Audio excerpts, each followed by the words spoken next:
ពី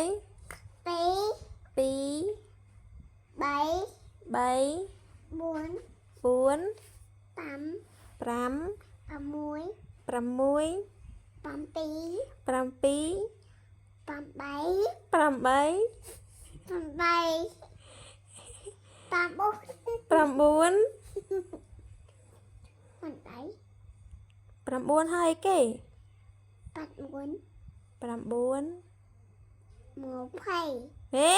ម៉ាក់មិនដែលរំពឹងថាចង់បានអ្វីពីកូននោះទេណាគឺគ្រាន់តែសុំឲ្យកូនមានសុខភាពល្អ